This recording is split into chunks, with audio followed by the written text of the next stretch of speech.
With this match finally reaching its final chapters, will Kunigami really poach this last goal, or is somebody else here destined for rebirth?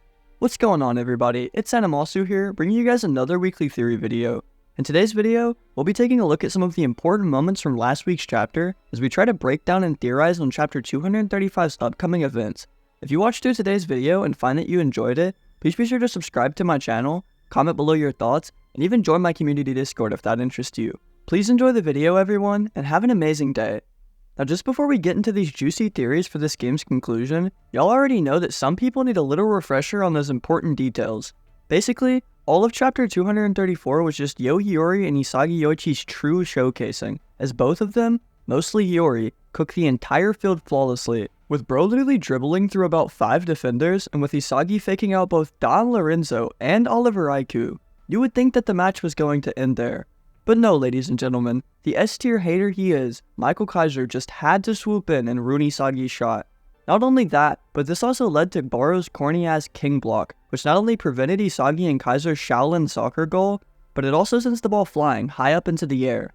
With that being pretty much all of the important key points from chapter 234, let's get right into today's discussion.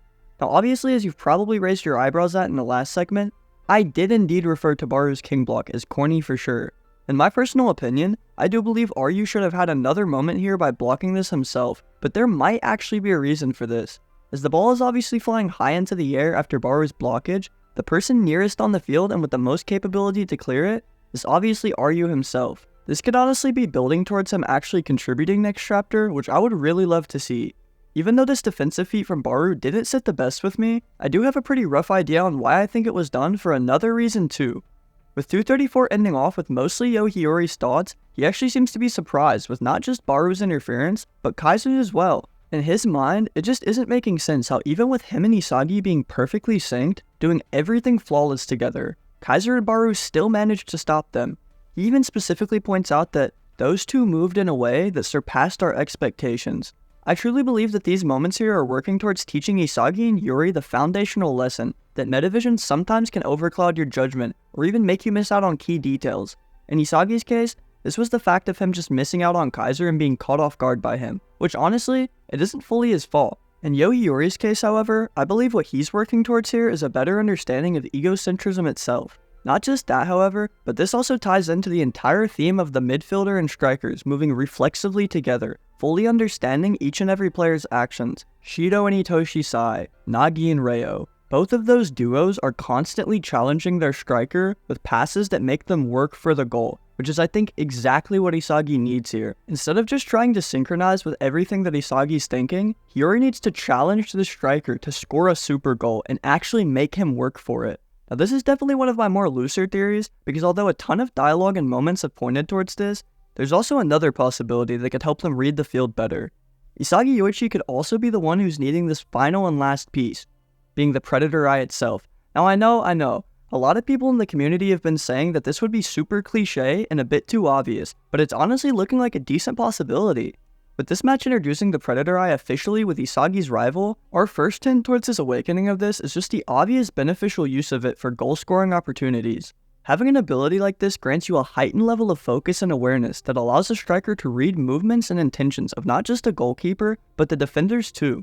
This then allows the striker to make a split-second decision and choose the best course of action to score a goal, which has not just been shown off from Barou. Being teased as early on as the FC Barca match with Michael Kaiser seemingly using it, this is another big reason I think Isagi will awaken it. In that moment where Kaiser was coming in to snag the shot, his Predator Eyes too are clearly shown and emphasized, being the very reason he even found this critical point. Kaiser was able to perfectly read Isagi's movements of him faking out Lorenzo and Aiku, leading him to deduce the exact instant that Isagi was going to shoot with his left.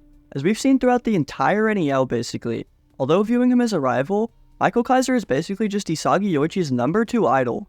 Executing basically the ideal version of Isagi Yoichi's playstyle, he's been picking up on and copying nearly every single thing he can learn from Kaiser. With chapter 234 being absolutely no different, an important hint did present itself that a lot of people missed. Isagi literally said 0 words, and I mean 0, about Barou's blockage of the ball, with him instead being mainly frustrated with Kaiser's interference ruining his shooting strike. The ending synopsis also specifically says that the final piece will allow Isagi to devour his rivals, which both of his rivals in this game only really have one major thing that he doesn't. the predator eyes. Finally, besides that, the chapter title itself being about the reason you were born heavily hints towards Isagi's evolution, as he's literally the genius of adaptability. Throughout the light novel and hinted out all through Blue Lock, Isagi Yoichi seems to have some kind of special sixth sense that heightens his spatial awareness, sort of like Shido in the box. I mean, even Marc Snuffy pointed this out to Noah, saying that he had something special about him. He's best known for breaking himself down and reforming his thoughts and abilities to tailor them towards any specific situation, and with him being a fast learner, this might be a light work thing for him to replicate. Besides him though, there's really only two other people that this rebirth could refer to.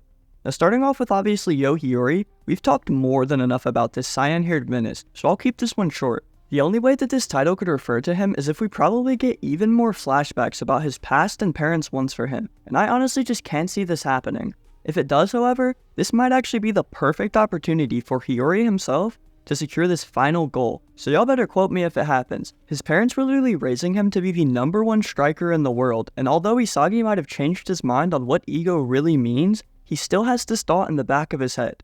Moving on to the obvious person of Imogami himself, a lot of people are expecting him to have another moment right here.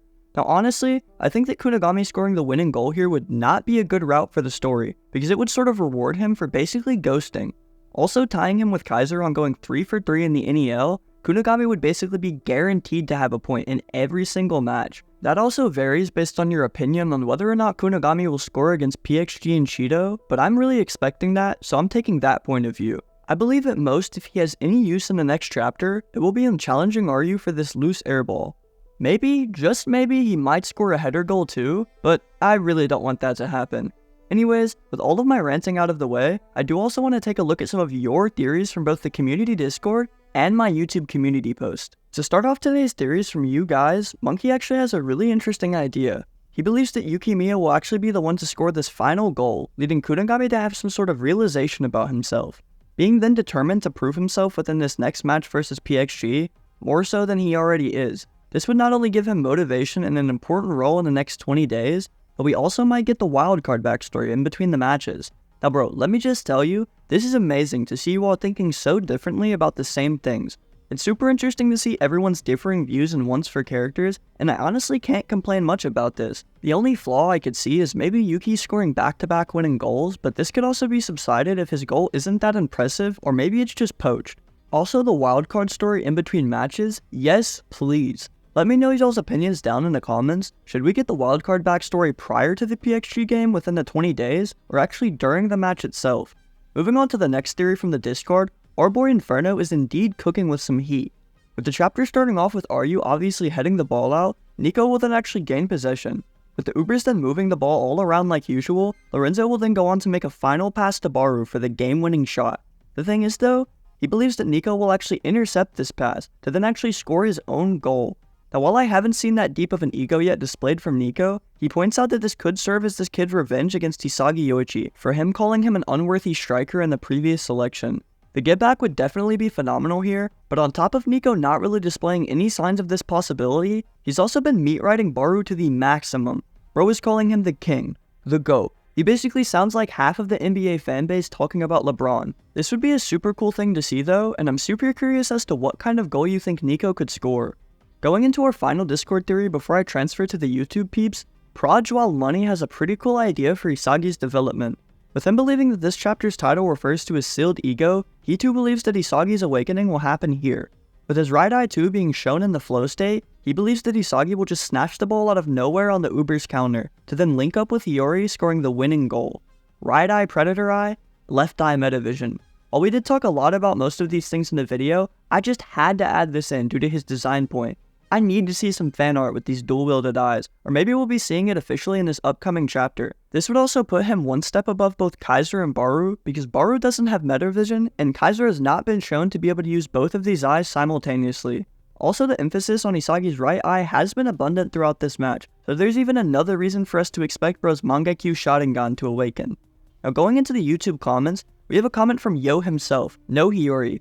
He believes that Isagi and Kaiser's direct impact shot will actually come up again in the PXG game, with him also stating that the goalkeeper might be a new Gen 11. This would lead to the two accidentally recreating the shot in order to score against this goalie. Now to be completely honest with you, I just can't really see this happening. Isagi and Kaiser's little shot struggle there was most definitely not a combo play, so unless these two manage to work together to actually recreate it intentionally, it just ain't happening. A new Jin goalie on PXG, however, would be really awesome to see, but damn, would that have their team being even more stacked.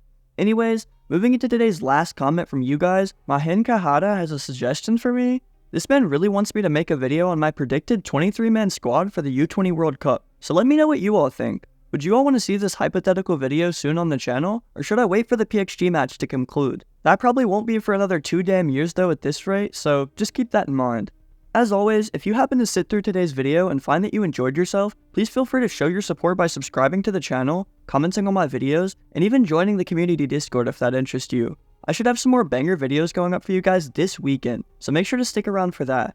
Thank you all so much again for tuning in, and I'll see you next time.